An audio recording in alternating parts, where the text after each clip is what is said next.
Culte des morts, tiré du professeur Cheranta Diop dans son ouvrage L'unité culturelle de l'Afrique noire, édition Présence africaine.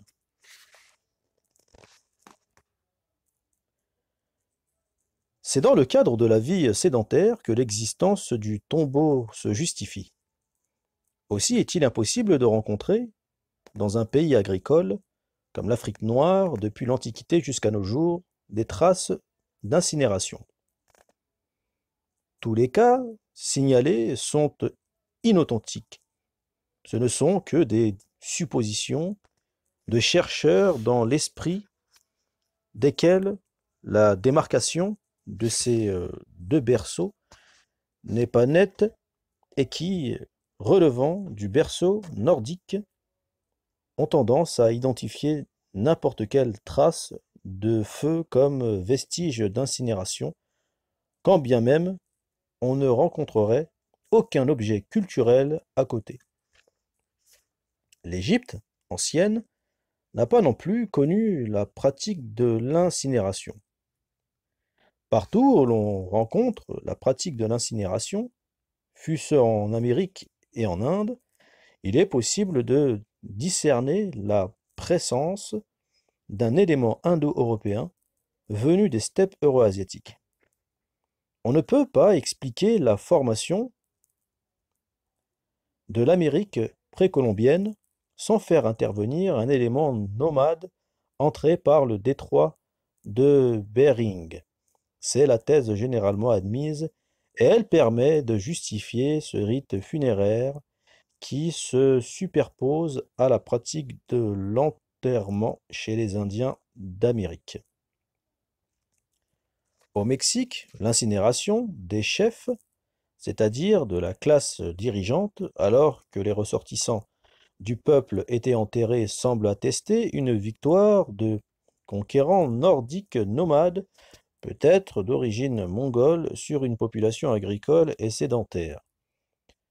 Le fait que le terme pour désigner la pirogue, c'est-à-dire le seul élément pouvant servir de liaison entre l'Afrique et l'Amérique, soit le même dans quelques langues africaines, l'osio entre parenthèses en wolof, et certaines langues indiennes d'Amérique précolombienne semblent prouver des relations maritimes entre les deux continents par l'Atlantique.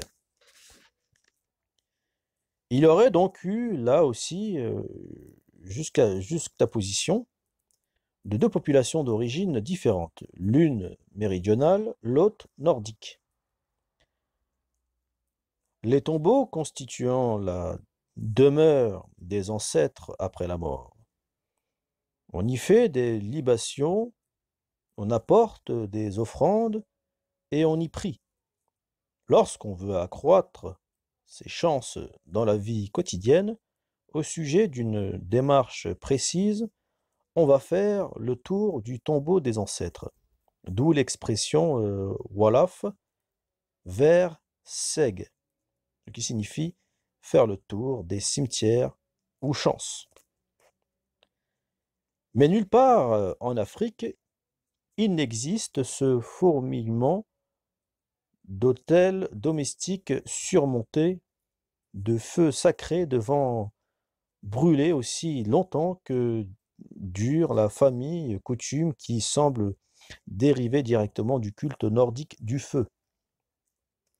Telles sont les idées générales qu'on peut opposer au système construit par Bachofen sur la base des traces de matriarcat retrouvées dans l'Antiquité classique, traces qui seront examinées en détail dans le prochain chapitre. Cependant, on peut se demander si aux arguments exposés ci-avant pour justifier le matriarcat des populations méridionales, il ne serait pas juste judicieux d'en ajouter un autre ayant trait au cycle de la vie végétale. En effet, on sait d'une façon certaine qu'avec la découverte de l'agriculture, la terre est apparue comme une divinité périodiquement fécondés par le ciel par l'intermédiaire de la pluie. À partir de cet instant, le rôle du ciel est déterminé et c'est elle qui nourrit les semences déposées en son sein. Elle engendre la végétation. D'où la triade chtonico-agraire, ciel, terre, végétation. Dans certains pays, comme l'Égypte, celle-ci a fini par s'identifier à une triade de demi-dieux, Osiris, Isis, Horus. L'assimilation du rôle de la terre dans la naissance de la végétation à celui de la femme dans la naissance de l'enfant est évidente. Elle a pu aider à la formation des idées des peuples méridionaux relativement à l'hérédité biologique telle qu'elle est décrite plus haut. Celles-ci, à leur tour, ont pu réagir sur les conceptions matriarcales en les renforçant. Critique des thèses de Morgan et d'Engel. Dans la thèse de Normand, il s'agit de relever deux idées précises qui sont à la base du système. D'une part, les systèmes de parenté qui lui ont permis de reconstituer l'histoire de la famille ne correspondant pas à l'interprétation qu'il en donne, ils reflètent purement et simplement les relations sociales des peuples chez qui ils sont en vigueur. D'autre part, il a bien dégagé la signification sociologique du clan totémique fondé sur le matriarcat, mais il n'a pas pu établir le lien logique de filiation qui permet de passer de l'un à l'autre, d'affirmer l'universalité du processus qui conduit du matriarcat au patriarcat.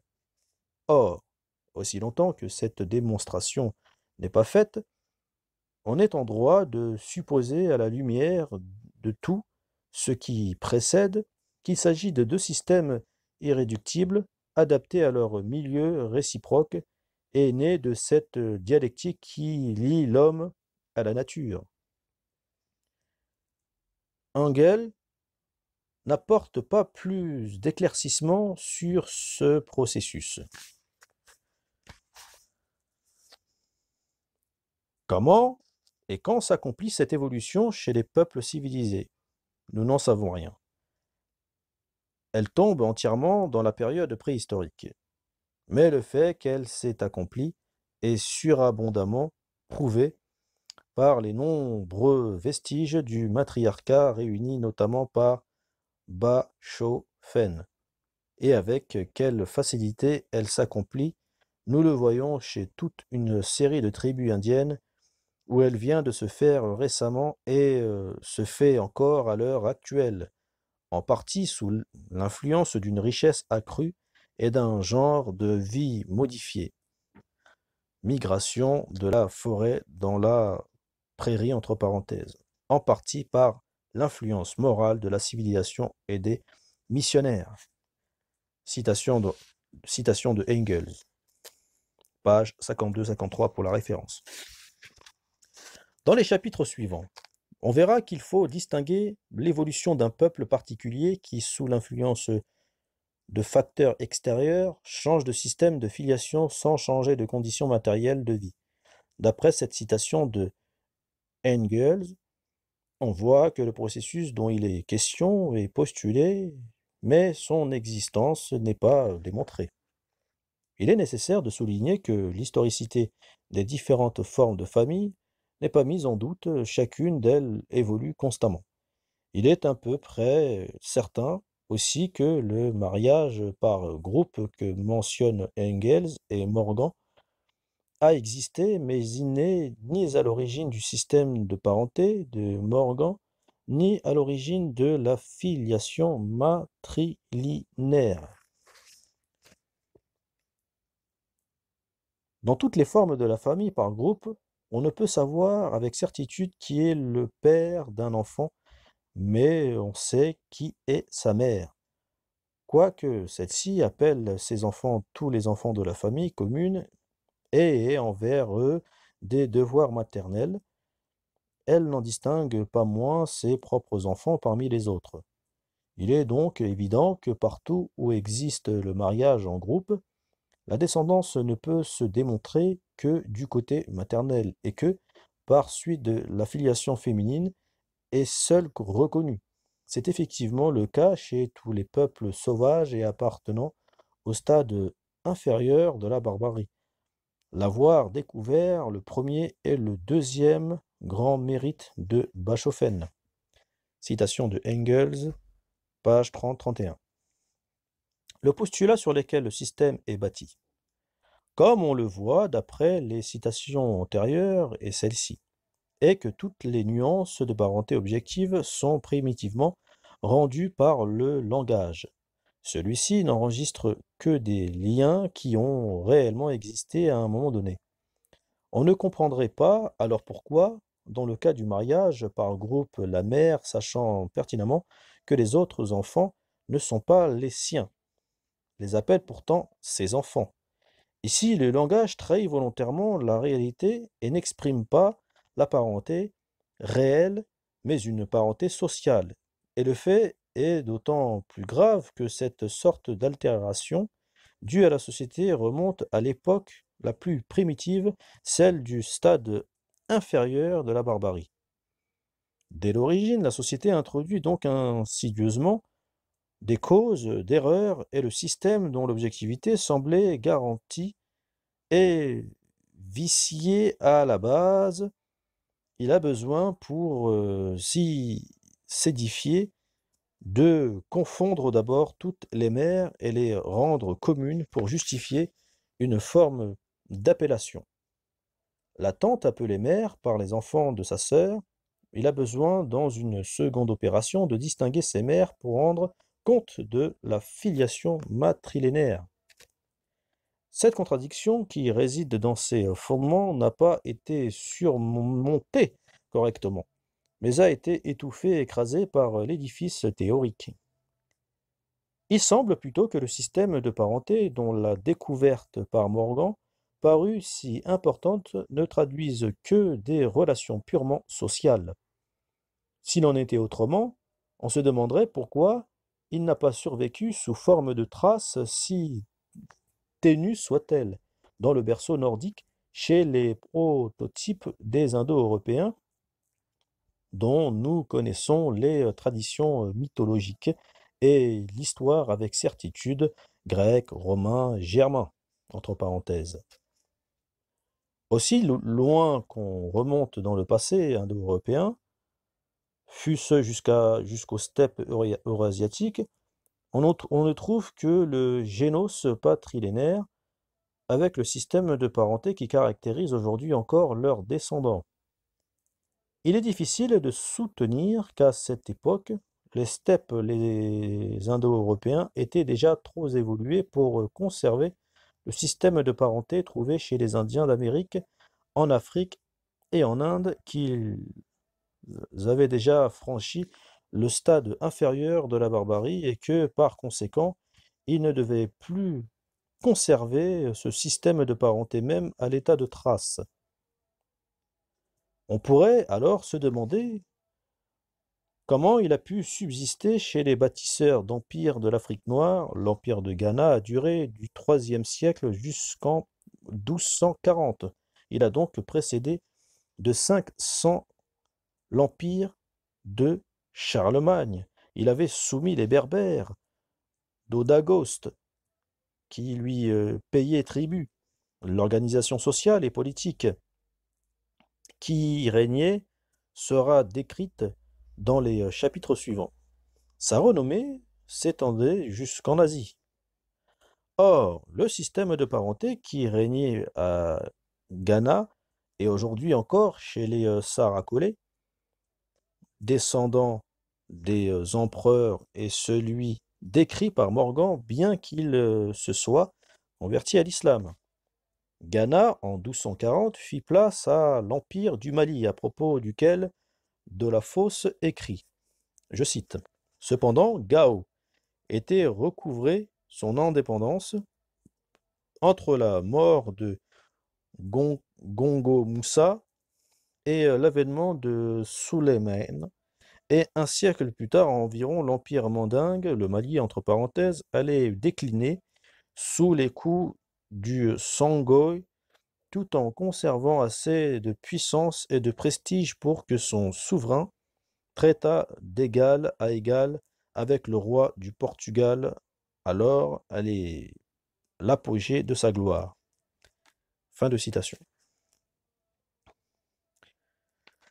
Le système iroquois de Morgan a également survécu, et jusqu'à nos jours. Chez les Mandingues du Mali, alors qu'ils auraient déjà disparu chez les Indo-Européens, des steppes qui avaient atteint le stade supérieur de la barbarie, au-delà duquel il ne doit plus exister parce qu'on entre dans la civilisation. Il résulte donc de ce qui précède qu'on ne doit pas le lier à l'état plus ou moins arriéré au degré d'évolution des sociétés. Il est caractéristique qu'on ne le trouve d'une façon certaine que chez les populations méridionales et agricoles, Afrique noire, Décan, Mélanésie, Amérique précolombienne, entre parenthèses.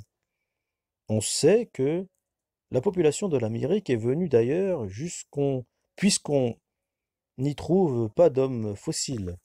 Il est donc pas universel, il ne peut être considéré comme tel que si l'on comble les vides par des postulats.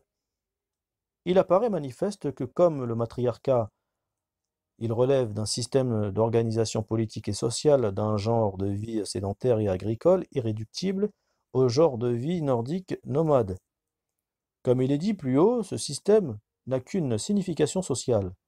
Lorsqu'un Valaf, donc V-A-L-A-F, ou un Africain quelconque appelle père ou mère le frère de son père ou la sœur de sa mère, il sait qu'ils leur sont substituables en cas de décès, de maladie ou de défaillance. La structure de la société africaine, telle qu'elle sera décrite plus loin, exige cette assimilation des oncles et tantes aux vrais parents. Il en découle un ensemble d'obligations réciproques que De La Fosse n'a pas manqué de relever. Je cite: Aussi a-t-on pu dire, à juste titre, qu'il n'y a pas d'orphelins chez les Noirs. On pourrait ajouter qu'il n'y a pas non plus de veuves, ou tout au moins de veuves exposées à la misère, puisque la veuve retourne dans sa famille et reste à la charge de celle-ci tant qu'elle n'est pas remariée, à moins qu'elle ne fasse partie, ainsi qu'il arrive souvent, de la succession de l'époux défunt et ne tombe à la charge de l'héritier de celui-ci. Fin de citation. En réalité, on introduit souvent une nuance pour souligner qu'il ne s'agit pas du vrai père ou de la vraie mère. En Valaf, appellera toujours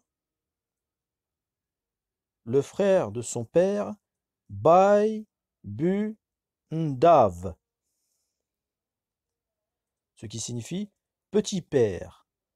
Il dira de même Yai Ju Ndav, ce qui signifie petit mère, petite mère. Cette expression n'ont pour lui qu'une valeur sociale. Elle désigne, soit dit en passant, les parents secondaires. Il est caractéristique que Morgan n'ait jamais pu relever aucune coïncidence entre son système de parenté et la parenté réelle qui existe dans la famille où il le décèle. Chez les Iroquois, la correspondance avec la famille dite syndiasmique fait défaut. C'est à Hawaï, en Polynésie, dans la famille dite Punaluenne, qu'il trouve le type correspondant au système de parenté iroquois. Mais chose étonnante, le système de parenté qui était en vigueur à Hawaï ne répondait pas non plus à la forme de la famille qui existait En fait, pour citer Engels, page 13. On explique cette contradiction en disant que la famille continue à vivre tandis que la langue s'ossifie à se laisse dépasser par la réalité.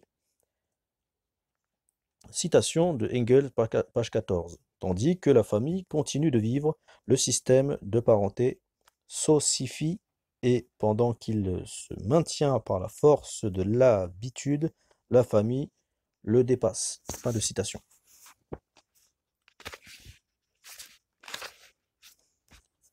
On se demande alors pourquoi on ne peut pas rencontrer un pareil phénomène d'ossification révélé par le langage dans le système de parenté indo-européen depuis 4000 ans. Le caractère sacré de la mère dans les sociétés sédentaires agricoles matriarcales s'adapte mal à l'idée d'une promiscuité primitive antérieure dont elle serait issue. Partout où celle-ci a existé, il semble qu'elle ait conduit directement à l'amazonisme qu'il ne faut pas confondre avec le matriarcat. Cette distinction sera faite ultérieurement. La facilité de divorce dans les mariages du berceau matriarcal ne peut, en toute objectivité, être considérée comme un signe d'infériorité et d'antériorité au point de distinguer une famille dite syndiasmique archaïque de celle dite monogamique où le divorce est quasi impossible. La facilité de séparation ne doit pas être considérée comme révélatrice de mœurs dissolues, mais comme l'indice du degré d'épanouissement qu'une société accorde à tous ses ressortissants sans distinction de sexe.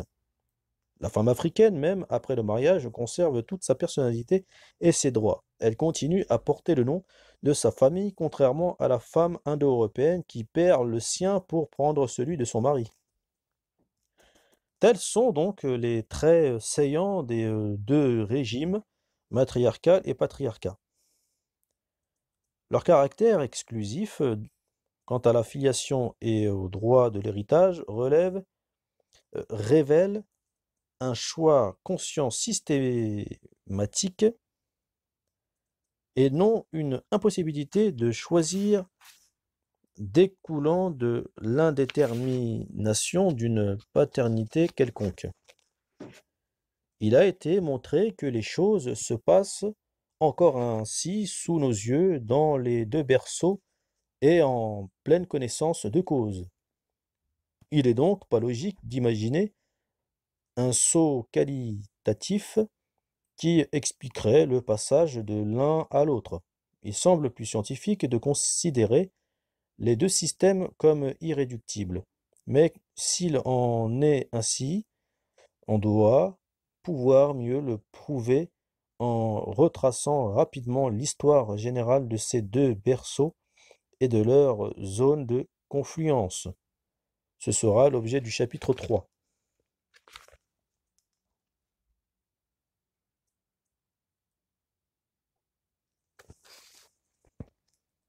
Pigagnol, dans sa thèse Pijagnol, dans sa thèse sur les origines de Rome, est formel.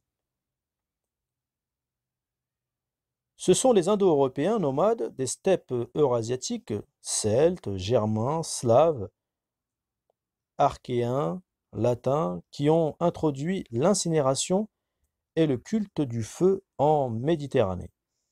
Les peuples agricoles qui vivaient dans cette région pratiquaient l'inhumation. Aussi n'est-il pas rare de rencontrer les deux rites chez les populations mêlées comme les Pélasges. Il critique l'idée de Fustel de Coulanges qui fait dériver toutes les institutions antiques du culte des morts. Il est ainsi amené à voir dans les deux rites de l'inhumation et de l'incinération deux conceptions différentes de l'au-delà. On verra ci-dessous combien ce point de vue est difficile à soutenir. Citation de Pigagnol dans Les origines de Rome, édition Librairie Fonte-Paris 1916, chapitre 1, page 87 à 91, je cite. Du culte des morts dépendent, selon Fustel de Coulanges, toutes les institutions de la cité antique. Or, les anciens se divisaient en peuples inhumans et peuples incinérants. N'est-on pas en droit de se demander si des pratiques différentes ne sont pas inspirées par des croyants différentes? Si les incinérants et les inhumérants ne concevaient pas de façon différente la relation entre les morts et les vivants, le problème se pose dans les mêmes termes en Italie et en Grèce. Les Ombriens incinérants ont soumis les Ligures inhumants, de même que les Achéens incinérants ont soumis les Minoens inhumants. Ce sont les envahisseurs venus de l'Europe de l'Est et du centre qui ont introduit dans le monde méditerranéen et dans l'Europe occidentale le rite de l'incinération. Ombriens, Archéens, Celtes, ce sont les mêmes peuples qui apportaient les langues indo-européennes. À la persistance du rite de l'inhumation, on mesure la résistance du fond méditerranéen. Les Pélasges, qui sont un peuple mêlé, pratiquaient les deux rites. Une légende infiniment précieuse nous rend sensibles les embarras des consciences de ce temps. Poly et Delphos conduisirent en Crète, une colonie mixte de Pélasges Tyrrhéniens et de Laconiens. Les colons, après une période d'incertitude, se divisèrent en fidèles de la tradition minoenne et en adeptes du nouvel évangile. Les premiers colons, albins, pratiquent l'incinération attestée par le niveau supérieur des tombes du forum. La légende sait que Numa refusa d'être incinéré. Le rite sabin aurait peut-être triomphé sans l'invasion ombro-étrusque à la fin du VIe siècle. Entre les deux rites, les cas de contamination sont fréquents, ainsi bien qu'à l'époque historique, l'incinération et l'inhumation aient été pratiquées simultanément. Ces deux coutumes dérivent de pratiques de deux mondes distincts. Le monde pastoral nordique qui incinérait ses morts, le monde agricole méditerranéen qui les inhumait. Fin de citation. Nous sommes parfaitement d'accord avec cette conclusion qui est l'une des idées fondamentales de notre thèse. On ne peut pas souligner avec plus de netteté l'origine nomade de l'incinération à l'origine agricole sédentaire de l'inhumation. Mais contrairement à l'opinion de Pigagnol, nous pensons qu'il s'agit non pas de deux croyances différentes sur la vie d'outre-tombe, mais d'une même pensée religieuse, le culte des ancêtres, interprété par des nomades et par des sédentaires. L'auteur n'a pas cherché la cause matérielle qui empêchait les nomades de vouer un culte à des tombeaux fixes. Il se serait rendu compte que l'incinération était le seul moyen pour un peuple sans domicile de transporter les cendres de ses aïeux et de leur vouer un culte. Il se serait mis d'accord alors avec Fustel de Coulanges qui relate le culte des ancêtres chez les anciens sans trop insister sur ces deux variantes. Le tombeau et la statuaire sont des non-sens dans la vie nomade.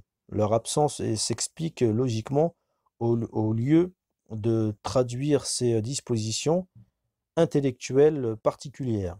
Ainsi, au lieu de croire que ce sont les conditions matérielles qui ont imposé deux formes différentes à une même pensée religieuse, Paganiol soutient qu'il s'agit de deux conceptions fondamentalement distinctes.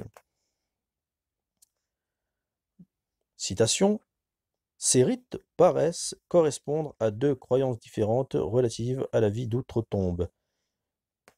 L'inhumant vit dans une horreur constante, l'incinérant fait songer presque à un libre penseur.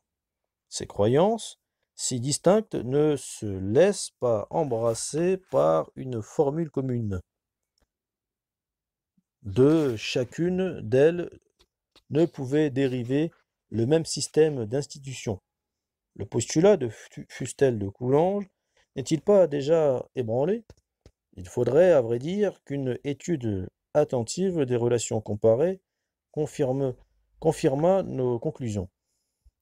Observons dès maintenant qu'on retrouve dans le Rig Vega cette libre pensée archéenne ou homérique, telle que Rhodès a su la restituer. Le brahmiste se rit des fantômes, la crémation confie le mort à Ani pour qu'il le porte au monde des ancêtres, et l'urne est simplement déposée dans un bois, la plupart du temps sans monument funèbre. Chez les Juifs, il semble bien qu'on retrouverait les deux types de croyances que nous avons définis. Nous pensons qu'on aurait une réponse satisfaisante si on admettait que les Cananéens pratiquaient le culte des ancêtres selon des rites analogues aux rites chtoniens et que les Israélites nomades ont apporté, sinon l'incinération, du moins une coutume différente à l'égard des morts analogues à l'indifférence archéenne ou brahmaniste. Fin de citation. L'opposition entre Cananéens sédentaires agricoles et Israélites nomades est celle-là même que nous avons faite. Elle vient confirmer la thèse développée quant à la zone de confluence des deux berceaux. Mais il faut exposer entièrement le point de vue de Piganiol sur les relations nordiques et méridionales avant de le critiquer.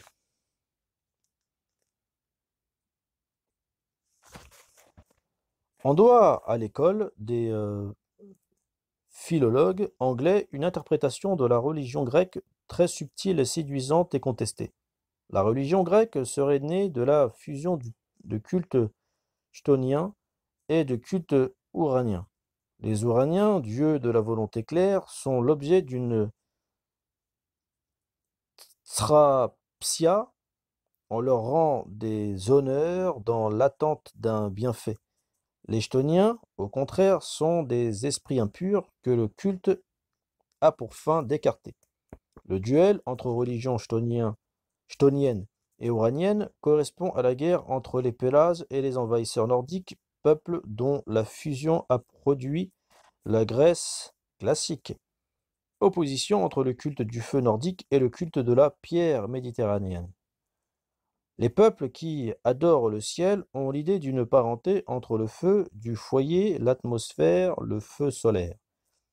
Par le véhicule du feu, les offrandes qu'on brûle se dispersent à travers l'éther qui est le grand Dieu partout épars, et ce Dieu invisible se condense, devient sensible dans la flamme. Les peuples qui adorent la terre communiquent avec leur divinité en portant leurs offrandes dans des grottes, en les précipitant dans des abîmes, en les laissant lentement enlisser par les marais.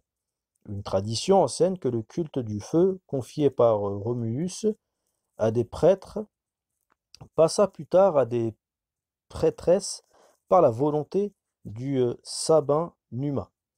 Ce sont les envahisseurs nomades, peuples pastoraux, qui auraient introduit le culte du feu. Le sacrifice par le feu est inconnu à Athènes, avant Cécrope, qui est aussi le premier à donner à Zeus le titre de Très-Haut. Les peuples qui ont introduit dans le bassin méditerranéen le culte du feu ont en même temps travaillé à évincer des superstitions farouches. Citation de Pijagnol, chapitre 2, page 93 à 101. Cette dernière opinion est certainement exagérée. Après le triomphe de l'élément nordique, à l'époque classique, à Rome, il y avait plus de divinités que de citoyens. Fustage de Coulanges a eu justement soin de les dénombrer. L'ensemble du texte cité reflète nettement la tendance persistante chez beaucoup d'écrivains occidentaux à ériger en qualité supérieure tout ce qui est nordique. On retrouve en effet l'opposition classique de la religion des grottes, des marais et celle de la volonté claire du ciel. Il faut dire d'abord que rien n'est plus douteux que l'attribution d'une religion céleste ou solaire à l'élément indo-européen à l'exclusion de tout autre peuple. Selon toute vraisemblance, une telle religion devrait être l'apanage du Midi où le soleil brille franchement, où le ciel est réellement clair. C'est dans le ciel méditerranéen et non dans le ciel nordique que devrait régner un Zeus dieu de la lumière. Plusieurs arguments permettent de justifier cette façon de voir. Ra est bien un dieu solaire du Midi. Par contre, Grenier est amené à constater l'absence d'une divinité solaire dans la religion romaine, ce qui lui paraît pour le moins inattendu, après toutes les considérations qu'il a faites sur l'étymologie de Zeus, mais à propos de celle-ci, il faut se reporter à la page 182 pour se rendre compte qu'elle est extrêmement douteuse et discutable.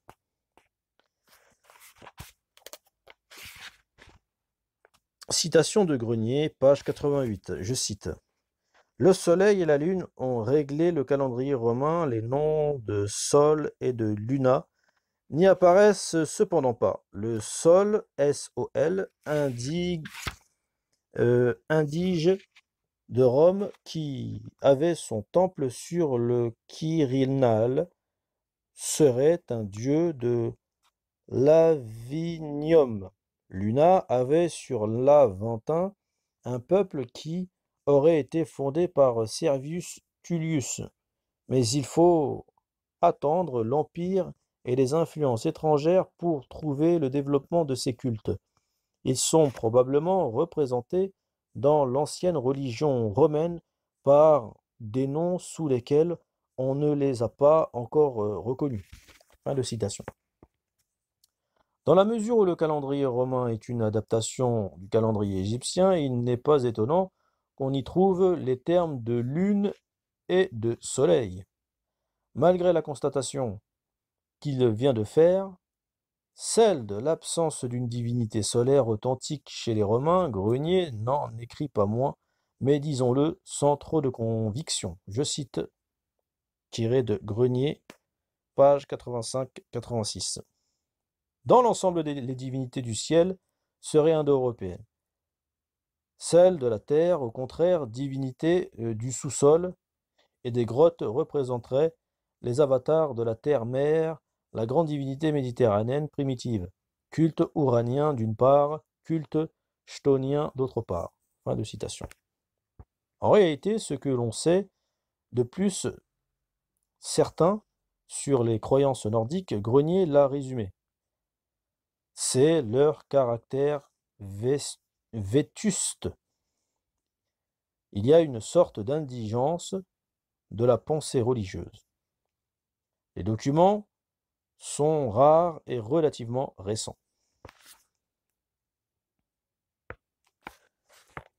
Pour citer les lois de Manu, livre 11, pénitence et expiation, traduit par Loiseleur, des Longchamps, 1843. Je cite. Les plus anciens documents que nous possédions sur la religion indo-aérienne. Les poèmes du Rig Veda, ne date que du VIe siècle avant Jésus-Christ. La religion grecque, telle que nous la rencontrons chez Homère, permet de remonter un peu plus haut, mais cette religion apparaît fortement mêlée d'éléments étrangers au monde indo-européen. Les religions des Celtes et des Germains ne nous sont connues que pour une époque avoisinant notre ère.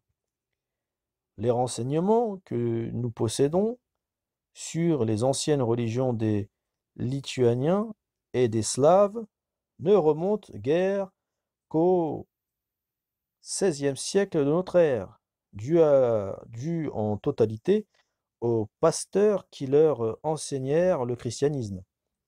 C'est de la comparaison entre ces indications si diverses que peut se déduire une idée de la religion des Indo-Européens avant leur séparation aux environs de l'an 2000. Fin de citation. Il ressort de cette étude comparative que le culte du feu était commun à tous les Indo-aériens jusqu'aux Prusso-lituaniens au XVIe siècle. On doit donner à ces éminents Brahmes du riz en même temps que des présents dans l'enceinte consacrée à l'offrande au feu. Citation tirée de Loi de Manu, livre 11, traduit par Loiseleur dès Longchamp 1843. Citation précédente était tirée de Grenier, page 85-86.